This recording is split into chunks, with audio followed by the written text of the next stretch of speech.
Bonjour et bienvenue sur cette chaîne de tricot, moi c'est Jeanne et aujourd'hui c'est le 20e épisode de mes podcasts tricot où je vous parle de mes projets en cours, ceux que j'ai récemment terminés et ceux que j'aimerais commencer dans les jours ou semaines à venir.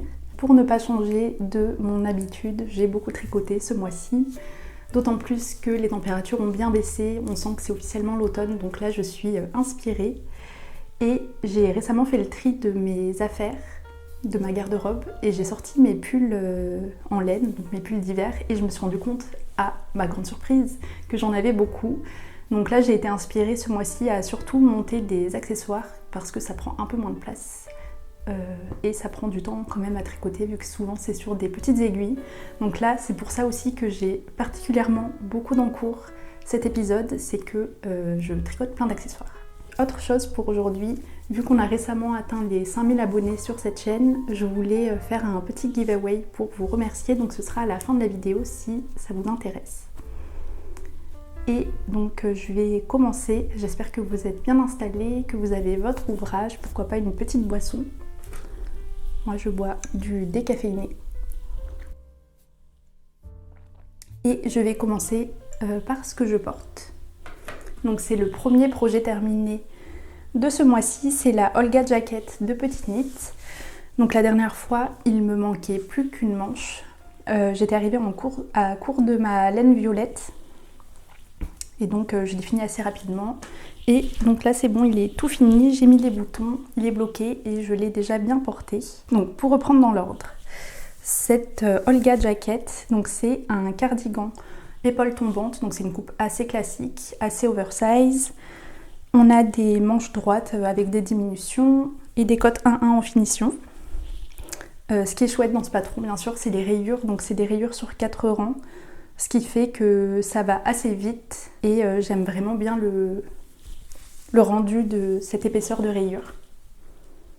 Donc à la base, j'en ai parlé déjà lors de mes podcasts précédents, mais j'avais acheté le fil pour faire la Overload Stripe cardigan de Spectacle Streak qui a un col polo et j'ai changé de plan en cours de route. J'avais commencé ce gilet mais je m'étais dit que j'allais peut-être moins le porter qu'un gilet plus simple comme celui-ci. Et c'était un gilet aussi avec des rayures plus fines et j'aimais moins le rendu que celle-ci, donc voilà, je suis vraiment satisfaite d'avoir changé de plan. J'avais déjà fait le Olga Sweater en Pergint l'été dernier et c'est un tricot que j'aime beaucoup et donc là j'avais envie de faire la version jacket. Puis je pense qu'il y a aussi énormément de tricoteuses qui ont fait ce gilet cette année et donc ça m'a bien sûr influencée à le faire moi aussi, surtout dans ses coloris. Donc pour la laine que j'ai utilisée, c'est la Peruvian Highland Wool de Filcolana, donc c'est 100% de Highland Wool, 100 mètres 50 grammes, donc c'est une laine Decay que j'ai pris dans les coloris, donc Marzipan Mélange 977 pour le beige. Donc c'est un beige gris assez neutre. Et la même dans le coloris prune. Et au lieu de tenir ce fil tout seul comme c'est recommandé sur le patron de la Olga Jacket, je l'ai tenu avec la Filcolana Alva. Donc c'est leur fil lace 100% d'alpaca qui peut remplacer le mohair. Et vu que je les avais achetés à la base pour le Overload Stripe cardigan, je me suis dit que quitte à y être, autant les utiliser pour ce gilet aussi. Donc j'étais quand même dans les clous niveau tension, mais ça me fait un tissu un peu plus serré que si j'avais bien sûr tenu la Highland Wool seule. Donc c'était un peu plus dur à tricoter aussi puisque c'était assez serré comme tissu sur les aiguilles 4 mm. Mais je suis vraiment contente du rendu, ça tient bien chaud. D'ailleurs je commence déjà à avoir un petit peu chaud, j'espère que c'était pas une mauvaise idée de porter cette veste aujourd'hui. Mais j'aime vraiment bien le rendu de ces deux fils tenus ensemble. Avec la alpaca, ça fait un petit halo, donc on a des petits poils, beaucoup moins que si c'était du mohair, mais ça donne un petit aspect organique ou rustique que j'aurais pas eu si j'avais tenu la péruvienne toute seule.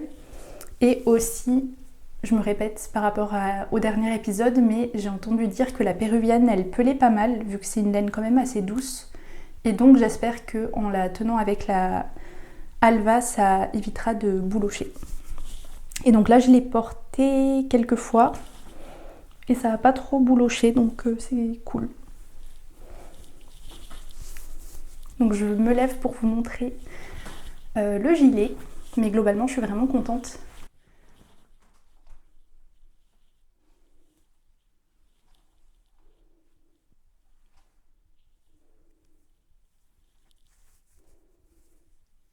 Donc lui je l'ai surtout porté avec mon jean blanc et des baskets blanches. J'ai pas trop essayé encore de le porter avec un jean bleu. J'ai entendu sur l'épisode de Marlène Nitz qui a récemment tricoté la Olga Sweater qu'elle avait un peu du mal à trouver des vêtements qui allaient bien avec sans que ça fasse trop enfant. Donc on verra à quel point je le porte, mais vraiment trop contente. Sinon, alors pour les boutons, donc je peux le porter fermé aussi, mais je trouve que les deux premiers boutons, la patte de boutonnage, elle se superpose pas très bien. Donc j'aime bien le porter juste avec le premier bouton ouvert. Et sinon, donc pour les boutons, c'est les boutons recommandés par Petite Knit et c'est de la marque Petite Knit. Donc c'est des petits boutons effet écaille de tortue marron foncé que j'ai commandé sur son site récemment. Qu'est-ce que j'ai fait? Mais sinon, j'ai pas fait de modification. Je vais pas trop rentrer dans les détails de la construction vu que c'est un peu la même chose à chaque fois et j'en ai sûrement déjà parlé la dernière fois. Mais donc voilà pour le premier projet terminé. J'ai fait la taille S aussi, ça j'ai oublié de le préciser. Il me reste pas mal de la Péruvienne Highland Wool coloris marzipan, vu que c'est le même fil que j'ai utilisé pour un projet terminé récent, c'était le Amber Cardigan de Bella Helms, qui d'ailleurs est disponible sur Ravelry pour celles qui étaient intéressées par ce patron. Et vu qu'il me reste donc 2 ou 3 pelotes de ça, je me suis dit que j'allais les mettre dans ma Switch Up blanquette. Donc pour rappel, ma Switch Up blanquette, je la fais avec la Sunday de Sandnes Garn coloris amande. Et c'est pas exactement les mêmes coloris. Celui-ci, le amande, est beaucoup plus jaune que le Peruvian Highland Wool. Mais bon, c'est une couverture qui coûte déjà très cher comme ça, vu que j'ai pas choisi la laine la plus économique. Donc ce sera bien. Et puis c'est un peu le principe de cette couverture de reste. Donc là j'ai 3 pelotes écrues, donc je vais la mettre dans cette couverture. Et d'ailleurs je ne l'ai pas encore ressortie cette année, mais il faudrait bientôt. Le deuxième tricot terminé du mois d'octobre, c'est la blouse number 1 de My Favorite Things Knitwear. Donc la voici, je vous mettrai une vidéo de la blouse portée. Je l'ai tricotée en Dererum Natura Berenice, donc c'est leur mohair, c'est 55% super kid mohair, 25% de soie, 20% de laine. Donc c'est 210 mètres, 25 grammes. C'est hyper doux et je l'ai tricoté dans le coloris doré. Donc elle est vraiment hyper douce comme laine. Et donc c'est un patron tricoté sur des aiguilles 6 mm. J'ai tenu le fil de mohair simple au lieu de double comme c'est recommandé dans le patron parce que j'avais juste acheté 3 pelotes de la Bérénice. C'était les 3 dernières pelotes qui restaient chez Duthé et d'Hélène. Donc je vais essayer de vous montrer le rendu. Ça fait quand même très déjaugé, mais pour un fil de mohair sur des aiguilles 6 mm, je trouve que quand même c'est pas trop... Ça fait pas trop de trous, enfin les poils remplissent bien les trous. Et ce qui est chouette, c'est que ça fait un petit pull hyper compact, trop bien si on veut voyager ou pour un week-end ou une semaine, c'est assez pratique. Et d'ailleurs, c'est pour ça que je l'avais commencé ce mois-ci, c'était pour le tricoter pendant le week-end du Knit It. Donc c'est un encours pas très encombrant aussi et qui demande pas trop de réflexion une fois qu'on a joint sous les emmanchures. Donc en parlant de la construction, c'est une construction d'épaule contiguë où on augmente donc le long de la ligne là des épaules et ensuite on change la direction des augmentations pour former les manches. Donc c'est tricoté en rond en une fois, enfin il n'y a pas besoin de couper le fil, donc c'est assez agréable comme construction. On a aussi des rangs raccourcis pour monter un petit peu le dos. Et à la fin, on a des augmentations pour augmenter le corps. Et ensuite, les manches, c'est très joli aussi. On a des diminutions environ sur la moitié de la manche et après, on augmente pour avoir un effet manche évasée qui est assez élégant. Et alors, pour les finitions, j'ai pas suivi ce qui était recommandé sur le patron.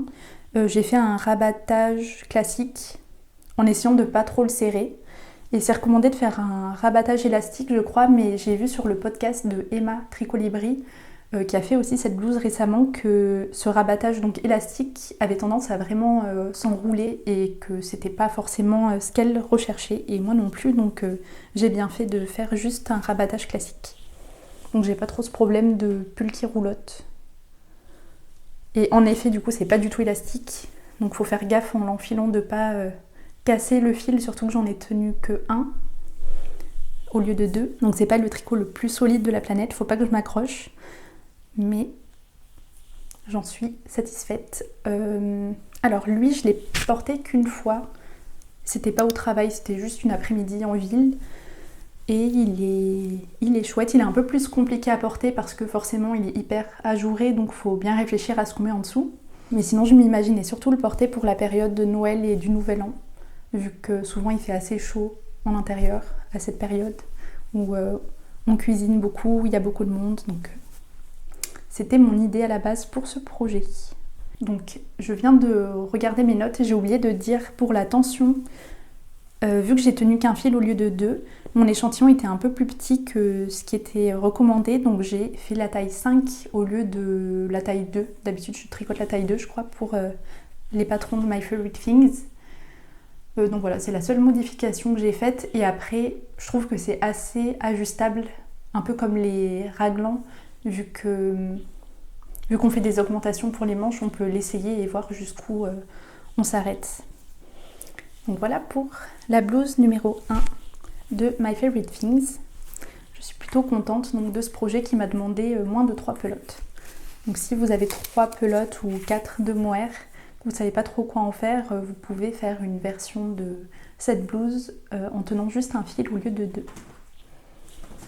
Ensuite, en ce mois d'octobre, bien entendu, j'ai été inspirée pour tricoter des chaussettes. Donc j'ai fini la paire de chaussettes que je vous avais montré la dernière fois.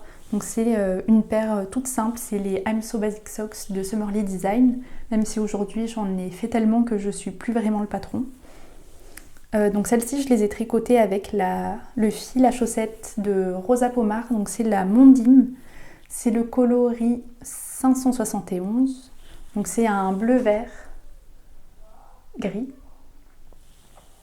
Je les ai tricotées sur des aiguilles 2.25 mm.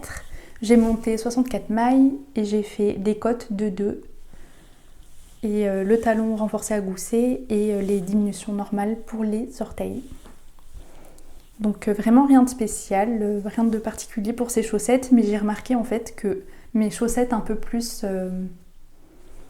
travaillées, qui ont de la texture ou du jacquard, j'ai un peu du mal à les porter. Donc là j'essaye ce mois-ci de tricoter des chaussettes un peu plus neutres, un peu plus basiques, dans l'espoir de les porter plus souvent cet hiver. Donc là, on est quand même sur des chaussettes très basiques. C'est pas forcément le coloris que je porte, vu que c'est du vert bleu.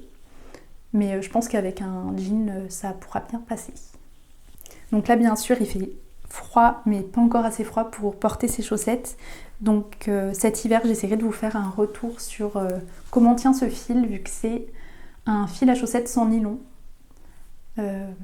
Donc voilà, j'essaierai de me rappeler de vous faire un retour sur ces chaussettes. Donc c'est pas la seule paire de chaussettes que j'ai tricotées ce mois-ci, j'en ai fini une autre, c'est les Tiny Toes Baby Socks de Woolen Cottage. Mais je les ai offertes donc à un collègue qui a récemment eu un petit, donc je vous mettrai une photo. Et donc celles-ci, je les ai tricotées sur des aiguilles 2.25 mm, c'est un patron gratuit. Et donc je les ai tricotées avec la laine à chaussettes de Crème Kessel Wool, c'est la Edelweiss. Et donc c'est, je trouve pas la composition, c'est 65% de laine et 25% de polyamide, 10% d'alpaca. Donc c'est une laine superwash. Je me suis dit que ce serait bien pour offrir à des parents. Et c'est un fil assez poilu, donc j'ai coupé les poils une fois que j'avais fini les chaussettes pour éviter que ça gratte trop ou que ça se retrouve dans la bouche du petit. Et c'était dans ce vert clair, c'est le coloris 26. Donc ça c'est un projet hyper rapide. Ça m'a pris 2 ou 3 heures à tricoter la paire, donc c'est assez chouette si vous avez quelqu'un dans votre entourage qui a un petit mais que vous voulez pas forcément acheter un patron de pull ou autre. Ça c'est un petit projet rapide, le patron est gratuit, ça se fait bien avec des restes de chaussettes. Voilà, donc je vous recommande ce patron. C'est bon pour les projets terminés. On peut passer aux encours, mais je vais rester sur les chaussettes, comme ça ce sera fait. Donc j'en ai parlé aussi la dernière fois. Je voulais monter une paire de chaussettes un peu plus engageante pour le week-end d'United, c'était le premier week-end d'octobre. Et donc finalement j'ai commencé les Petal Drop Socks de Florence Miller que j'avais déjà tricoté l'année dernière pour ma maman, c'était son cadeau de Noël. Et j'étais un peu jalouse donc je me suis fait une paire pour moi. Donc je les ai bien avancées, j'ai fini la première chaussette que j'ai bloquée. Et là je suis en train de faire le pied de la deuxième. Donc là, pareil que pour mes chaussettes vertes, c'est tricoté avec la Mondine de Rosa Pomar. C'est le coloris 581. Donc c'est un rose un peu foncé. Je ne saurais pas trop comment le décrire. Presque rose saumon, avec des petites nuances de gris. Peut-être sur la chaussette, ça pourra mieux voir. Donc j'aime beaucoup ce rose. J'aimerais bien peut-être me faire un pull avec. Sinon, ce patron, donc je le tricote sur des aiguilles 2.25 comme toutes mes paires de chaussettes. Donc pour les aiguilles à chaussettes, j'avais acheté récemment le kit mini circulaire Chiagou, donc avec le fil rouge qui est hyper souple. Et donc c'est des aiguilles interchangeables. Donc j'ai ça pour la jambe et le pied, et bien entendu pour les orteils, je passe en Magic Loop avec un câble plus long. Et sinon, donc pour la construction de ces chaussettes, on commence donc par la jambe, on fait des côtes semi-torse. J'ai fait la deuxième taille. Ensuite, normalement on a un rang de mailles envers. J'avais même pas fait gaffe en fait que c'était ça dans le patron, mais je l'ai pas fait et je préfère le rendu, je crois, sans le rang de mailles envers. Et ensuite, on a un motif donc de dentelle qui est sur 8 rangs, qui est très simple à retenir. C'est juste des jetés, des diminutions. Donc en soi, ce motif de dentelle est assez simple, mais il y a juste un truc où je me suis retrompée cette année. Je m'étais déjà trompée l'année dernière. C'est quand on commence le talon, qui est un talon renforcé. Il faut juste faire attention à le faire au niveau des grosses colonnes de dentelle et pas de la petite colonne qui est là, qui est censée après longer les diminutions. Donc elle est de chaque côté. Et si on ne respecte pas ça, on se retrouve à couper un peu le motif de dentelle. Je pense que c'est valable pour la taille 2. Je ne sais pas si c'est la même chose pour la taille 1. Peut-être pas. Mais bref, donc je me suis trompée pour ma première chaussette et je me suis dit non, c'est pas possible. Je voulais vraiment faire attention cette fois-ci à pas refaire comme l'année dernière. Donc j'ai défait mon talon et j'ai recommencé. Donc là c'est bon. J'ai ce que je suis censée avoir. Et si je me suis quand même trompée sur la première chaussette, justement au niveau de cette petite colonne, on est censé alterner l'orientation des diminutions et je sais pas si ça se voit, mais jusqu'au niveau du talon, je les ai pas alternés. Mais bon, ça se voit pas beaucoup, puis c'est une paire de chaussettes, donc je pense pas que quelqu'un va dire « Ah, tu t'es trompée sur cette chaussette ». Il n'y aura que moi et vous qui le sauront. Donc voilà pour les Petal Drop Socks. Donc la dernière fois, j'étais en train de tricoter le Cloud Sweater de Petite Knits et j'avais joint sous les emmanchures, j'avais fait le col, je l'ai essayé et j'aimais pas du tout le rendu du col.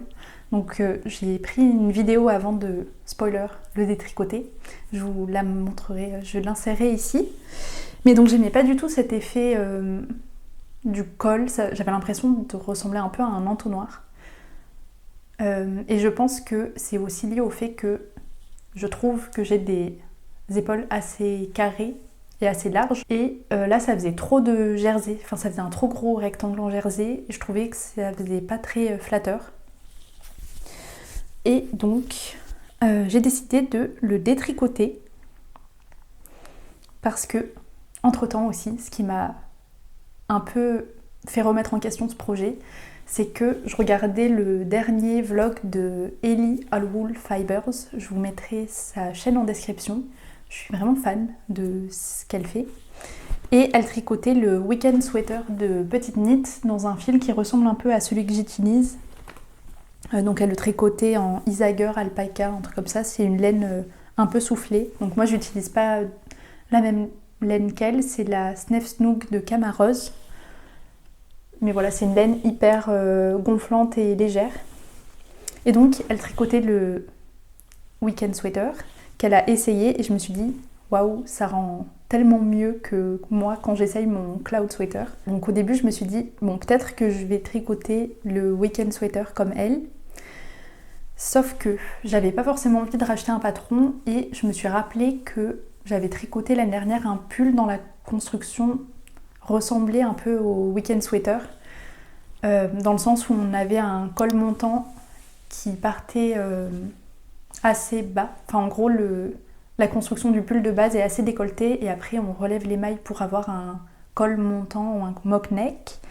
Et donc le pull que je suis allée sortir de ma garde-robe pour comparer aussi le rendu du cloud sweater et de celui-ci, enfin pour comparer des constructions différentes et voir celle que je préférais. Bref, j'ai ressorti mon round sweater de Ozeta, donc qui a cette construction de mock neck, sauf que là c'est des cottes de 2 contrairement au weekend sweater. On a aussi des épaules tombantes et on a un détail là avec des mailles en vert le long des épaules, ce qui rappelle un petit peu le cloud sweater, même si c'est pas exactement le même emplacement. Mais bref, j'ai essayé ça, je me suis dit qu'il taillait vraiment bien. D'ailleurs, je l'ai porté pas mal ce mois-ci. Donc ça m'a confortée dans le fait de défaire le cloud sweater. Et donc j'ai commencé le round sweater pour ne pas racheter le patron du weekend sweater en le modifiant un peu pour avoir des cottes 1-1. Donc je l'ai bien avancé, le voici.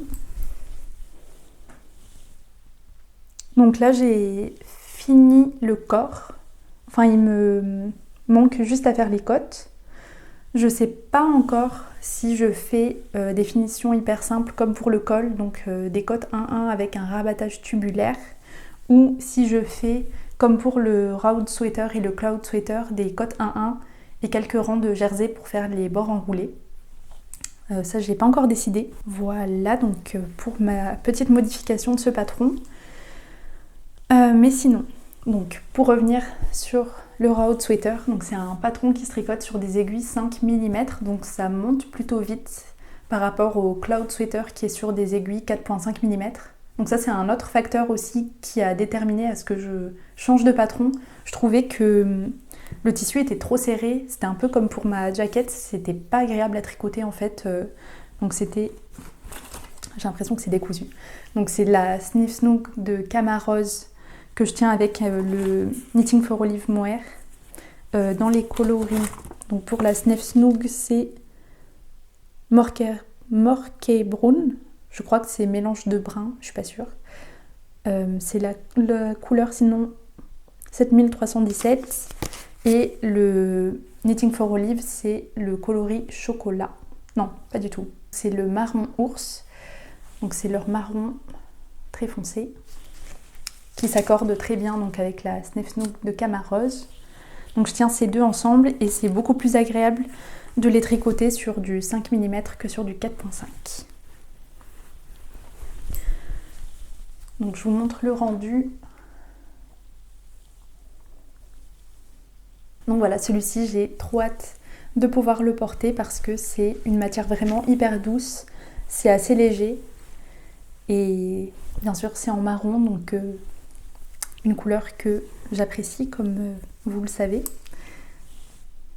Et je pense que d'avoir vu Ellie porter son week-end sweater dans une laine très similaire, ça m'a encore plus motivée à faire celui-ci. Je crois que c'est tout ce que j'ai à vous dire pour ce projet. Je suis très contente d'avoir changé de plan. Je pense que je le porterai plus que si j'avais continué sur le cloud sweater. Et puis, encore une fois, de toute façon, je tricote beaucoup trop et assez rapidement. Donc tout ce qui peut me faire perdre du temps, on va dire, et ralentir un peu le rythme est bon à prendre. Donc ça me dérange pas du tout de commencer un tricot et de me rendre compte que ça va pas et donc de le détricoter. C'est comme ça. En fait, je suis tellement accro à tricoter que je le fais plus par besoin d'avoir de nouveaux pulls, mais parce que j'ai besoin physiquement de faire quelque chose de mes mains.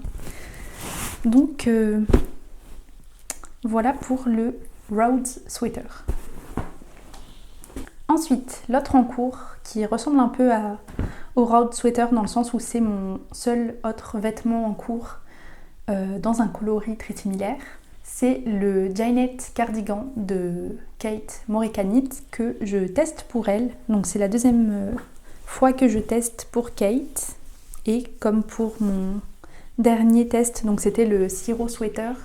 Là, je suis très contente. Je sens que ça va être un classique avec un petit twist que je vais adorer porter. Et avec une attention aux détails et des constructions hyper intéressantes. Donc voilà, le Janet Cardigan. Donc je l'ai bien avancé, hein. Vu que c'est un test, je tricote souvent les tests un peu plus rapidement parce que là on avait un mois pour le faire. Mais donc là il est quasi fini, j'ai plus qu'à faire le col, mais on n'a pas encore les instructions pour le faire, donc j'attends. Mais donc c'est un gilet avec des épaules. Je crois que c'est une construction épaule tombante, mais où la couture est vraiment au niveau des épaules, donc on a des rangs raccourcis pour façonner le haut des manches, contrairement à la Olga Jacket où vraiment les épaules sont tombantes et donc on n'a pas besoin de faire de rangs raccourcis pour former les manches. Donc là, ça se voit pas beaucoup vu que c'est dans un marron très foncé. Donc j'aime beaucoup la coupe, c'est un peu comme pour le Maggie Cardigan où la couture est ici et j'aime beaucoup ce gilet, donc là j'étais contente d'avoir une construction un peu similaire. On a bien sûr des rangs raccourcis pour façonner le dos et les épaules, enfin les devants. Qu'est-ce qu'on a d'autre? On a des augmentations là pour le corps.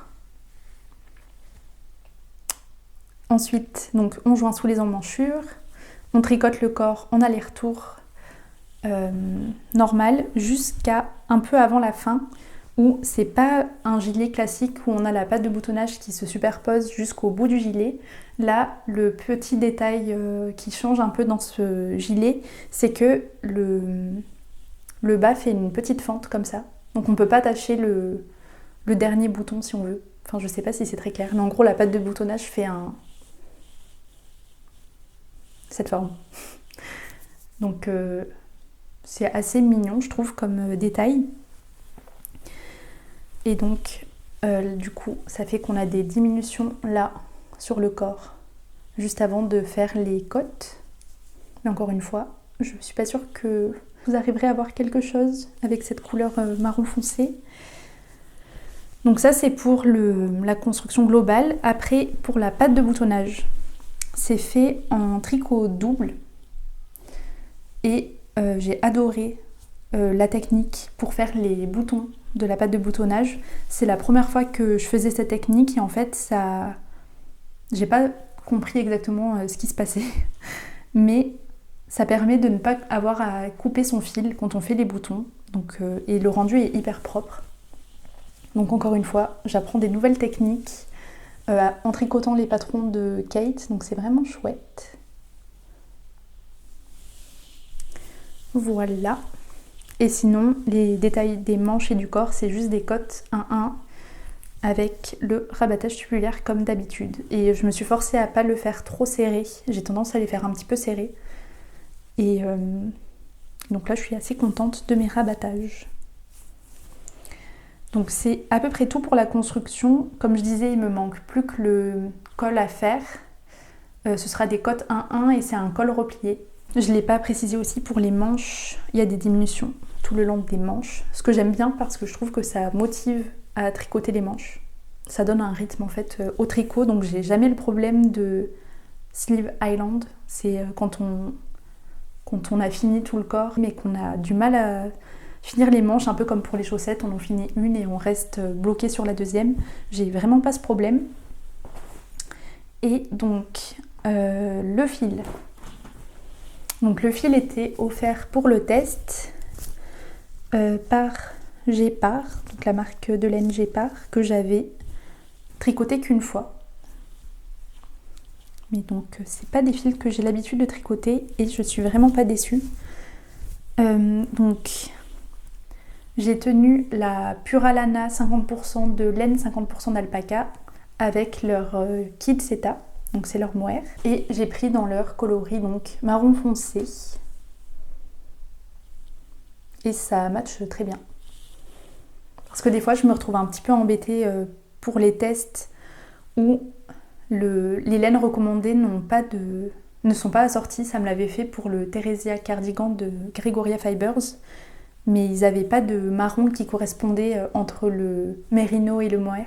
Et donc là, c'est chouette, ils avaient les marrons qui allaient bien ensemble. Et donc, ça a fait un tissu hyper doux, hyper agréable, pas chiné. Et aussi, le mohair de Gépard, c'est la première fois que je le tricote. Et, attendez, je retrouve le mohair du Cloud. Donc là, il y a celui de Knitting for Olive. C'est quasiment les mêmes coloris, donc j'essaye de ne pas les confondre et de les garder dans des sacs à projet différents. Mais au toucher, je trouve que vraiment le mohair de Gépard est plus doux. Je crois que c'est dans la même gamme de prix, donc c'est dans les 10 € les 25 grammes, il me semble. Et là, je n'ai pas les étiquettes avec moi, mais je vous mettrai sur mon Ravelry les coloris exacts. Pour les laines, pour le Janet cardigan. Celui-ci, normalement, le patron va sortir courant novembre. Donc, je vais l'avoir fini d'ici le prochain podcast. J'ai hâte, encore une fois, de porter ce gilet. Ça fait un peu doublon avec mon champagne cardigan que j'avais aussi tricoté en marron foncé, mais c'était dans les laines de Drops. Et vu que le mohair, pour le coup, faisait un peu chiner par rapport au mérino, parce qu'il avait un fil de soie plus jaune, je pense que je vais le donner à ma maman, celui-ci. Le champagne, comme ça fera pas trop doublon avec celui-ci. Et pour les boutons, dites-moi ce que vous en pensez en commentaire, si vous avez un avis. Donc j'ai 3 boutons qui sont de la bonne taille pour ce gilet. Donc il y a le marron écaille de tortue qui est pareil que ceux que j'ai mis là pour la Olga Jacket, mais qui sont plus grands. Sinon j'en ai un noir aussi de petit nid. Et j'en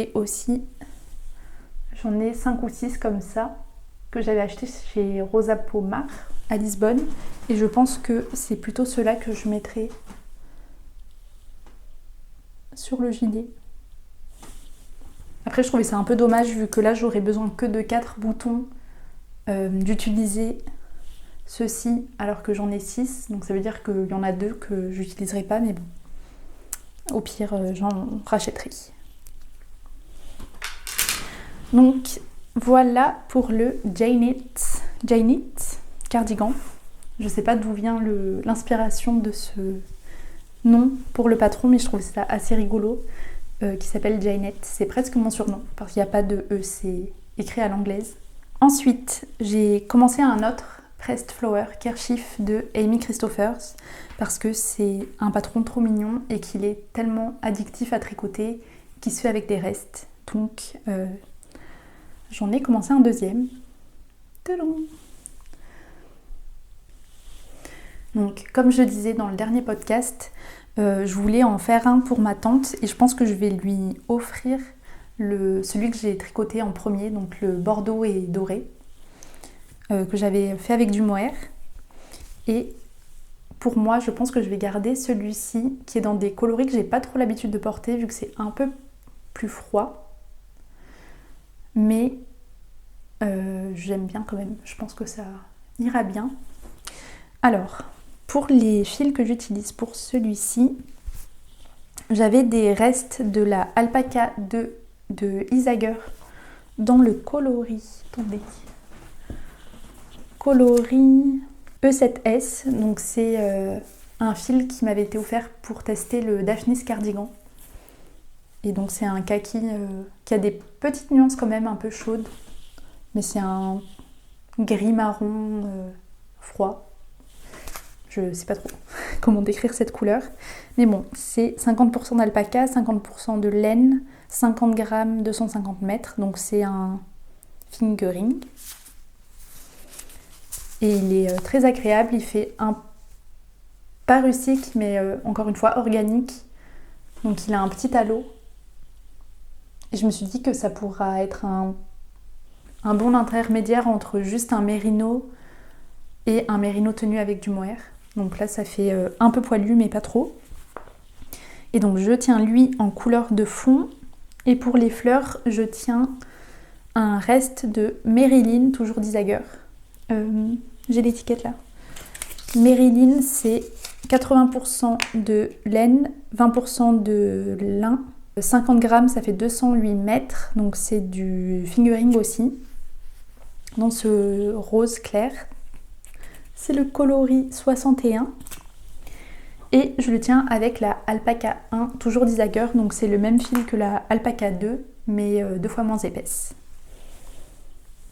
Et donc ces deux laines, c'est un reste de ma Cloud bralette de Ulen Knitwear que j'avais tricoté, je crois que c'était avant de faire le podcast. Je vous l'ai sorti pour l'occasion. Donc voilà la seule et unique bralette que j'ai tricotée parce que honnêtement, je ne la porte quasi jamais parce que ça pique un petit peu. Mais bon, elle est mignonne, elle taille bien. C'est juste, je pense que je recommanderais pas de tricoter dans cette combinaison de fils pour faire un soutif, ça gratte un petit peu quand même. Mais bon, toujours utile qu'il me restait très peu de Marilyn et pas mal de Alpaca 1, presque une pelote. Et j'ai beaucoup de Alpaca 2 en reste. Donc je me suis dit que j'allais faire le press flower en pesant la Marilyn et en arrêtant les augmentations une fois que j'arrivais à peu près à la moitié du poids de la Marilyn. Donc j'ai fait un peu plus de fleurs que ce qui est normalement dans les prototypes du patron. Donc là j'en ai 1, 2, 3, 4, 5, 6, 7. Donc j'ai fait 7 fleurs juste avant de faire la pointe. Donc là je suis en train de faire les diminutions. Donc pour rappel, c'est un patron gratuit. C'était une collaboration entre Hobby et Pom Pom Magazine. Donc le patron est disponible en plein de langues sur Ravelry. Il y a aussi un sort de mini chouchou pour fermer le bandana. Qui n'est pas, je crois, quand on clique sur le lien du patron, c'est pas inclus là-dedans, par contre c'est sur la page Ravelry. Et sinon c'est un patron qui se tricote sur des aiguilles 4 mm. Je tricote plutôt sur du 3.75. Je sais pas pourquoi, j'aurais pu faire sur du 4, mais bon. Au moins c'est pas du tout ajouré. Et j'ai pas dit aussi, mais je tiens le Alpaca 2 en double.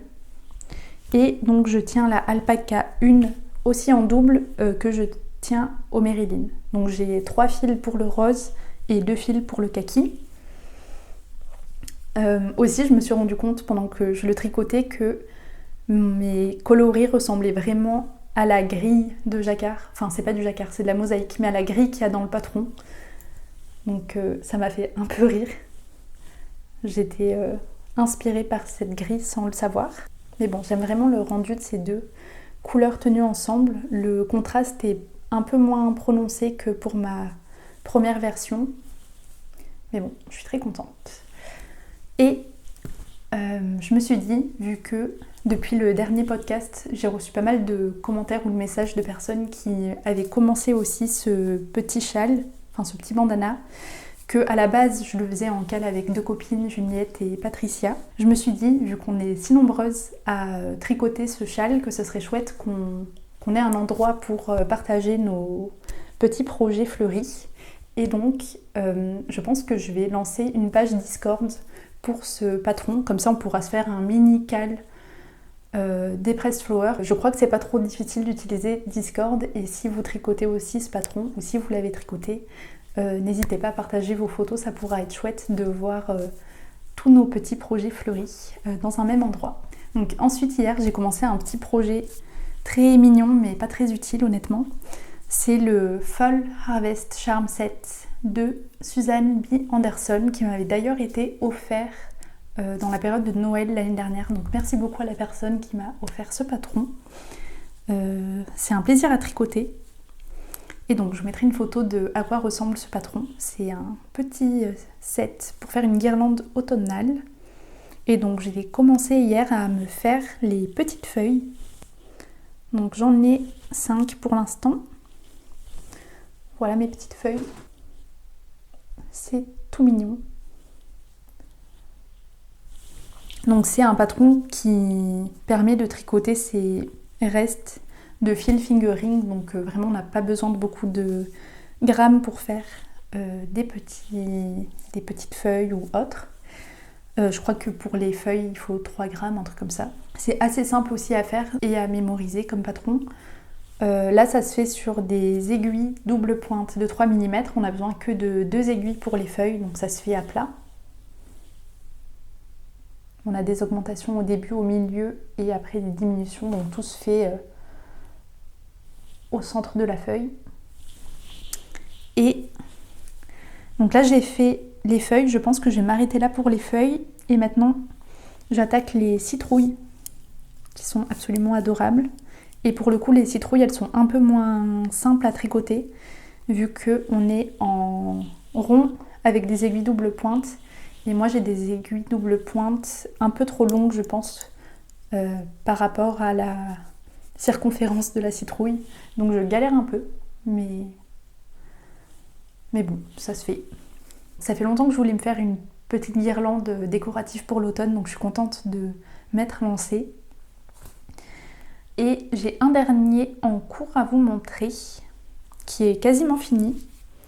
C'est une paire de mitaines, c'est une commande, donc d'habitude j'accepte pas les commandes, mais là j'ai une collègue qui est amie avec une designeuse, c'est Laetitia Delbise qui fait surtout des patrons de crochet je crois. Et il se trouve que j'avais en ma possession un e-book, donc c'est son dernier e-book maille. En fait j'ai acheté cet e-book parce que c'était dans un bundle Autumn Cozy, c'était une collaboration entre plein de créatrices pour avoir à prix très réduit donc les patrons de ces 36 créatrices. Donc c'était un truc comme 25 € je crois les 36 e-books. Et j'ai appris ça via Maison Septembre donc, qui participait à ce projet. Mais donc j'ai acheté donc, ce bundle de e-books et dedans donc, il y avait les patrons de Laetitia Delbise et il y avait une petite paire de mitaines en jacquard. Donc elle n'est pas finie et comme vous pouvez voir c'est tricoté à plat. Mais donc j'ai accepté cette commande, enfin c'était un mix entre une demande de sa part que je lui fasse une paire de mitaines et quand j'ai vu que les patrons de Laetitia Delbise étaient inclus dans le bundle et donc que j'avais en ma possession un patron de son ami, je me suis dit allez on peut accepter pour une fois la commande. Donc c'est un patron de mitaines en jacquard comme je l'ai dit qu'on tricote à plat. Donc on commence par les côtes du poignet, donc c'est des côtes de 2 sur des aiguilles 3,5 mm et après on a un jacquard donc c'est sur 5 rangs et on alterne 2 mailles d'une couleur, 2 mailles de l'autre. On a 6 répétitions de ce jacquard et après on finit aussi par des côtes de 2 avec un rabattage classique. Donc j'ai fait un rabattage simple en suivant les côtes de 2. J'ai fait une mini modification là. J'ai tricoté un rang de mailles en droit avant de passer aux côtes de 2 parce que quand on change de couleur et qu'on attaque directement sur les côtes, au niveau des mailles en vert, ça fait un changement de couleur pas très joli. Donc là, ça fait au moins une démarcation nette. Sinon, donc les jacquards, je l'ai pas dit, mais c'est tricoté sur des aiguilles 4 mm. Et ça demande pas beaucoup de fil, donc j'ai utilisé pour le marron foncé. Alors je me rappelle pas du tout des coloris, j'ai pas les étiquettes, je vous mettrai tout sur Ravelry. Mais c'est la Javol, donc c'est la laine à chaussettes de Langyarn. Et pour les motifs de damier, c'est de la Filcolana Arouetta, donc c'est aussi la laine à chaussettes, qui est un peu plus douce d'ailleurs que la Javol, je trouve. Et donc j'avais cette sorte de bordeaux un peu plus bordeaux plutôt rouge, on va dire, et du gris, enfin du marron froid slash gris. Donc c'est elle qui a choisi les coloris. Je lui avais envoyé une photo de toutes mes laines à chaussettes et je me suis dit que pour une commande c'était mieux de tricoter des mitaines avec une laine superwash. Au moins elle pourra le passer si jamais à la machine à 40 degrés sans que ça feutre. Donc là, vu que je me suis chronométrée, je vais vous dire combien de temps j'ai mis pour ces 2 mitaines, sachant qu'au début je m'étais trompée. J'avais commencé à faire 6 rangs pour les damiers au lieu de 5 rangs. Mais j'ai mis 6h10 là pour faire donc les 2 mitaines. Il me reste plus qu'à les coudre en laissant un petit trou pour le pouce. Donc c'est tout pour la construction, c'est assez simple. Sinon pour l'écriture du patron, je trouve que c'est assez succinct. C'est peut-être parce que c'est un e-book avec plusieurs patrons, donc je sais pas, c'était assez succinct. C'est peut-être pas le patron le plus adapté pour des débutants. Et ça change un peu des patrons que j'ai l'habitude de tricoter, puis ça me permet aussi de découvrir une nouvelle designeuse qui est d'ailleurs de Montpellier, je crois. Je l'ai jamais croisée dans des cafés, mais on est voisines. Donc c'était mon dernier en cours. Juste avant de passer au giveaway, je voulais vous parler de mes acquisitions et de mes prochains castons. Donc déjà pour les acquisitions, sachant que en début du mois je suis allée au Knit It, donc je vais pas tout vous montrer ce que j'ai acheté au Knit It, je l'ai montré déjà dans la vidéo dédiée au Knit It. Donc si le vlog ne vous intéresse pas, j'ai la partie, la deuxième moitié, c'est tout ce que j'ai acheté à Lyon. Mais sinon, parmi ce que je n'ai pas acheté à Lyon, le dernier podcast, comme je vous disais, j'avais repassé une commande chez Triscott pour prendre le violet en péruviane qui me manquait, et pour ne pas passer une commande et acheter juste une pelote parce que c'est pas rentabiliser les frais de livraison, j'ai acheté une quantité de pulls de Filcolana du coup pour me faire le Siri Sweater de Le Knit ou Lene Holm Samso, et donc je l'ai pris dans des coloris comme ça. Donc c'est le marron gris que j'aime bien tricoter en ce moment apparemment. Enfin c'est un marron gris nougat, je crois que c'est le nom du coloris. Mais bon, donc c'est la Saga, c'est 100% de lamb's wool, 300 mètres, 50 grammes, donc c'est plus fin que du fingering, c'est presque du lace. C'est le coloris 973. Il me semble que c'est du lace, oui, et que pour le série cardigan, ce fil est tenu en double. Et j'ai pris le mohair de Filcolana, donc c'est la Tilia. C'est 70% de kid mohair, 30% de soie, 210 mètres, 25 grammes, dans le coloris 354. Et ça va, les deux sont plutôt bien assortis. J'avais de toute façon enquêté sur Ravelry pour être sûre que ça allait bien matcher. Et donc je prends le mohair de Filcolana, j'ai changé d'avis sur la Tilia. À un moment, je disais que j'aimais pas trop ce mohair parce que je trouvais qu'il faisait plein de poils qui tenaient pas trop, ce qui est d'ailleurs un peu le cas. Hein. Mais vu que j'ai tricoté le Siro Sweater donc de Morika Knit avec la Tilia aussi, et que je le trouvais hyper doux et pas si poilu que ça, je me suis dit que j'allais en recommander. Je sais pas pour le prix, je crois que c'est à peu près les mêmes prix que Knitting for Olive, peut-être un peu moins cher, mais je suis pas sûre. Donc voilà, j'ai pris une quantité de pulls pour ça, pour faire le série cardigan. Mais ça, c'est pas un projet que je vais monter dans l'immédiat. Donc maintenant, ce que je vais monter très prochainement. Donc pour les accessoires, j'en ai 2 en tête. Donc il y a déjà avec le reste de Alpaca 2 dont je vous parlais tout à l'heure que j'utilise pour le Pressed Flower Kerchief, je vais me faire, je pense, une paire de mitaines, donc sûrement les Penny Gloves de Petite Knit. Ensuite, comme autre accessoire, justement au Knit It, j'ai acheté un écheveau chez Drylen et c'est sa base Malmo Light Fingering. C'est très fin, donc c'est 100 grammes, 500 mètres. Donc je pense la tricoter en double sur des aiguilles sûrement 3,5 mm. Et c'est 70% de mérinos, 15% d'alpaca et 15% de kid mohair. Et je savais pas trop quel patron faire, mais je pense que je vais me refaire une Alex Scarf de Perny Larsen. C'est la designeuse de Knitting for Olive. Donc c'est un patron que j'ai déjà tricoté l'année dernière. Donc la voici. Je l'avais fait dans un fil de John Arbonne Textile que j'adore. Et j'aime vraiment beaucoup cette écharpe. Je la porte très souvent, c'est un de mes tricots les plus portés de cette année. Et donc je me suis dit que j'allais refaire le même patron. Je vais peut-être juste le modifier pour que le bout soit un peu moins pointu. Donc je sais pas si j'augmente plus rapidement ou si je monte plus de mailles dès le début. Je vais voir pour bidouiller ça, mais sinon voilà, l'idée c'est de me refaire une Alex Scarf. En plus, ce qui est bien dans ce patron, c'est que c'est tricoté d'une pointe à l'autre. Donc là, je pense que je vais peser mon écheveau quand j'estime que je suis arrivée à la moitié et essayer d'utiliser un maximum de ce fil pour pas avoir trop de reste. J'ai aussi prévu en novembre de commencer 2 vêtements. Donc le premier, je vous en avais déjà parlé dans mon dernier podcast, donc je vais pas rentrer dans les détails. Mais je pense que là, en novembre, quand j'aurai fini le Janet cardigan, je vais monter le Agnette cardigan de Petite Knit en rouge. Donc ça, j'ai trop hâte de le commencer. Ça va être un bon projet adapté à cette saison, ça fait bien automne-hiver. Et pour rester dans les tons un peu rouges automnal, j'ai prévu de tricoter un pull à Jules pour Noël.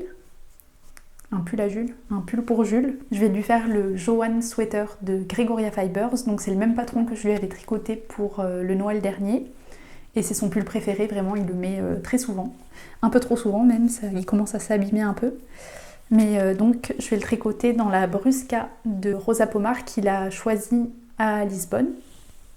Donc il a choisi un joli coloris rouille qui lui va plutôt bien. Et donc là, j'ai fait l'échantillon sur des aiguilles 4 mm parce qu'il préfère les pulls fins. Donc ça va me prendre pas mal de temps à faire. Et donc il faut que je commence, je pense en novembre, si je veux espérer lui offrir pour Noël. Et je pense que je vais me chronométrer pour ce projet. Parce que j'en ai marre qu'on me demande au travail souvent combien de temps je mets pour faire un pull. Donc là, j'aurai la réponse. Donc je vais passer maintenant au giveaway pour les 5000 abonnés. Je vais vous montrer d'abord les lots à gagner. Donc j'ai décidé qu'il y aurait 2 gagnantes parce que j'aimerais bien vous offrir à toutes quelque chose, mais bon, j'ai pas les moyens pour ça. Et donc au lieu de faire juste un lot, je me suis dit que déjà il y aurait 2 gagnantes. Et donc j'ai fait des petits lots. Bon, c'est pas grand chose, mais j'espère que ça vous plaira quand même. Le premier lot, c'est pour emporter un écheveau que j'avais acheté au Knit It. C'est un écheveau de la fabrique Poveda, donc c'est elle qui teint ses laines, teinture végétale faite à la main. J'avais pris sa base Iria, donc c'est un mélange de toison de brebis Île-de-France élevée en Bourgogne et de lapin Angora élevé en Mayenne. Donc c'est 90% de brebis, 10% d'Angora. C'est épaisseur sport. Et en fait j'aime beaucoup les laines de Céline de la fabrique Poveda, mais c'est pas trop mes coloris, c'est un peu plus froid je trouve que ce que j'ai l'habitude de porter. Enfin c'est beaucoup de rose, jaune, pêche, mais bon, je me suis dit que c'est pas parce que c'est des couleurs que je ne porte pas forcément que ça ne pourra pas plaire à une d'entre vous. Donc voilà, je vous montre de plus près cette laine. Donc ça, ce serait le premier lot. Et donc chaque lot, j'ai voulu inclure des petites étiquettes. Donc Il y a celle-ci qui dit Good Things Textile que j'avais acheté chez Pom Pom Girls Mercerie à Lyon. Une étiquette de petite knit. Bon, je pense que sûrement que vous en avez déjà, mais j'en ai beaucoup trop et je sais pas quoi en faire. Donc je me dis si jamais quelqu'un n'a pas d'étiquette petite knit, ça pourra faire plaisir. Et avec, je voulais aussi offrir 2 petits marqueurs. Donc le premier, c'est un petit mouton que j'avais acheté chez Cultura. Je les adore, je les trouve trop mignons, c'est mes marqueurs préférés. Et aussi un marqueur que j'ai fait moi-même avec des perles que m'avait donné ma maman. Je sais pas où elle les avait récupérées, mais donc c'est des vraies perles. Et j'avais acheté de quoi me faire des marqueurs. Et donc pareil, ces marqueurs, j'utilise tout le temps, c'est mes préférés. Donc voilà, le lot contient un écheveau, 2 étiquettes et 2 marqueurs. Et pour le deuxième lot, donc c'est pareil pour les étiquettes et les marqueurs. Et par contre, c'est un autre écheveau, donc cette fois-ci, c'est de Maison Septembre. C'est sur sa base nuage. C'est 70% de baby alpaca, 20% de soie, 10% de cachemire. Donc autant vous dire que c'est très très doux. Si vous êtes un peu sensible au fil piquant, peut-être que celui-ci sera plus adapté. C'est 100 grammes 400 mètres, donc c'est un fingering et ça se tricote sur des aiguilles 3 à 3,5 mm. Voilà. Donc c'est dans un gris clair, je pense que c'est non teint. Donc les conditions pour remporter un de ces 2 écheveaux avec le petit lot d'accessoires, c'est déjà d'avoir une adresse en France métropolitaine. Ensuite, d'être abonné à cette chaîne, vu que c'est pour remercier mes abonnés. Et ensuite, si vous ne voulez pas participer, vous n'êtes pas obligé, mais si vous voulez participer, vous pouvez commenter déjà quel lot vous ferait le plus plaisir. Comme ça, vous pouvez choisir votre lot. Vous pouvez mettre les 2 lots aussi si vous n'avez pas de préférence. Et vous pouvez dire aussi quel projet vous aimeriez tricoter avec ces écheveaux. Je tirerai au sort 2 gagnantes que j'annoncerai dans mon prochain podcast. Donc vous connaissez les règles des giveaways, je ne vous demanderai pas de payer les frais de port, donc si jamais on vous contacte en vous disant que vous avez gagné et qu'on vous demande vos coordonnées bancaires ou quoi, ne répondez pas, je ne vais pas vous contacter normalement, ce sera à vous de me contacter une fois que j'aurai annoncé les gagnantes, donc dans le prochain podcast. Je crois que c'est tout. Donc j'espère que les règles pour participer à ce giveaway étaient assez claires. C'est la première fois que je fais ça et j'avoue que j'étais un peu stressée de le faire, mais voilà.